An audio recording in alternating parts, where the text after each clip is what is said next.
O te whaatalo whātu I lau whaafonga anga I le nei tae au, ma lole soifua manuia alo maia, tala o le nei fo I aso lulu. To o tele tangata ni usila o loo polonga I le lava o le whaasua, ma o tangata Pasifika isi o loo tinga I nai. Wha ai unga le so enga wha le tausanga le Retirement Commission, wa ma waile wha au popo le se fulu fitu pasene. O tangata ni usila wha le tonu ta mau ainga wha atusa I le so enga na whaia I le lua afe lua tasi. 5.5% o tangata ni usila, ua iai se tūlanga whainga tā tele. Ma o tina, tangata Maori ma tangata Pasifika, lea o loo matua I ti ngai nai. I tangata Pasifika lava ia na o ia, o le 5.5% lea ua ripotia le whainga tā o le lea iu se tupe. Ma o le toa tele o loo a moina lea avenga o I lato I le vau le se fulu valu, ma le tolu se fulu whātau sanga. Ma wai fo ile so enga le whaatupula ia o tangata nofo ai tā lafu ino no ngā tupe peitai na whaamawina I fo ile whaopopo tangata e ola paketi ma whaia teo ngā tupe. Mai tangata na so eina o le 5.5% na ripotia wa a mata o na mangoto a o le isi tolu tesi 5% ua matua I whainga tā lava le tūlanga wo iai. Wa le mautonu na ile fale fono tele a whangarei whaitau miliona lona tau. Ina ua toe whaamaamulu le malo. O le fale fono tele le nei whangarei o lo iai ma le fale tali malo whaapea apartments. Ma o se ngā luenga tele na whai ma tā ofi toe whai foi. O le tausanga e lua afe lua se fulu. Na ofo mai ai le malo le ono se fulu miliona tā la mo le Oruku Landing Conference and Event Center. Sau mai tupe o le COVID response ma le recovery fund.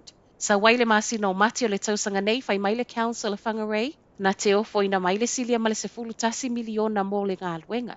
E se mai le malo ma le council, o le afo ia tongi maa I tangata universita I tasi. E ala I le se lau wha se fulu miliona, mo isi uma vaenga o le polo ke ti au fiel falitali malo ma apartments.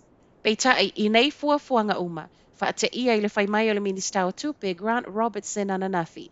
O le ato e solo muli le malo mai le langolango ina o le nei ngā alwenga tele. Ona I le vaaya minista, e le o le leitu langa tau tupe o lo wha atupe I nai le ngā alwenga. O le ofo le nei ale malo wa whaatolu o na whaau popo le taimi. Ona ele ngata o suinga I taimi o whainga palota whaetu malo e tusa, matala le malo. Ai whaapea fo I le tele o suinga mai le council o whangarei. Le fia fiel whaatona sili o le Northland Development Corporation, po le kamupani o loo I tua o le nei ngāluenga tele, I le ai mai o le malo. Ma ua whai mai ai, o le ātau ma whai e whailoa I ma le minista o tupe pe aisea. A o lea ua te lele la asanga wo iai. Ma o lea lava fo ina muli tai I whaatonunga mai le malo. O loo langolango ina le pole nu o whangarei le whai o se tala noanga ma le minista o tupe. Ma o loo au ngō fie fo I e sao whai ai maia.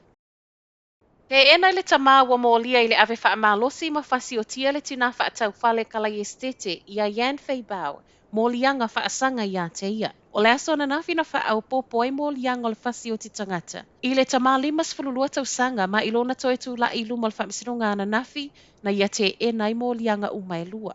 E o mai le tae o nei e le imaua lava le tino Yan Fei, ma o lea ua whaalau I loa e leo le suwo whaapea ofu na la e ina, e le ua molia I le mata upu le nei. O lo iei le talitonunga lo ofisa o le suwo ma ofu, o lea na tia I le taulanga, I le vao le asa se fuluiva, ma le ma le lua o Iulai. Ma ua wala au ma iei tangata e fesoa soa ni atu le tau sa I linga e ala le fesoa ta I atu, pe a sila fia nisi whaamtalanga. Wau peo na tau fia I lalo wa ai ngā leo le ua molia, ta lia lo na toi tu la I le aso mua o se tema. Ua talia nei so enga whaia I le tino maliu o le tamaititi maliu whaafua se I te maru I le whaai unga o le vaiaso. Whaamoninga leo te o le tasi la waule le asa to nai. Ripotia mai ai ma itala le staff o lo ta uai o leana maliu lava I le whale.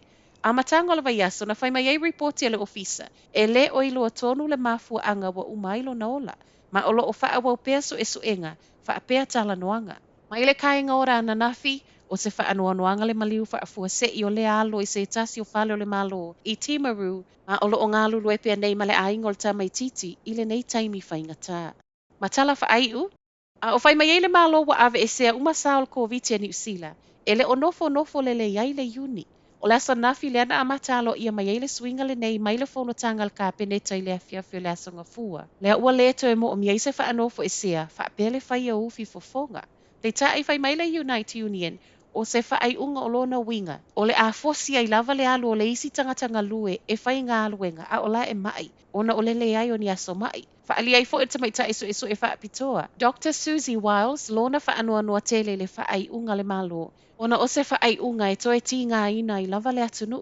O le swinga wai nei e le ngata wa sui tūlanga le whaamalo si o le whaanofo e sea. I ta iala le soifua malo loina. Ai ole a wha o ngā fo ia so mai lea e na ole se fulu e anga wa ai le tausanga pe a e maua le COVID. O lo tutusa fina ngalo wha alia Wiles ma le uni. I le papolenga mō tangata whai ngā luenga. Whai mai ei ma le uni a whai ole ma losi le fulu ma mai ta maiti to e wha moe moe ia so mai I taimi e maua ai le COVID fo linga mai ai ua leo toe lava le se fulu aso mai le tausanga. O tala fo nala Radio Samoa, Manuel Taiao.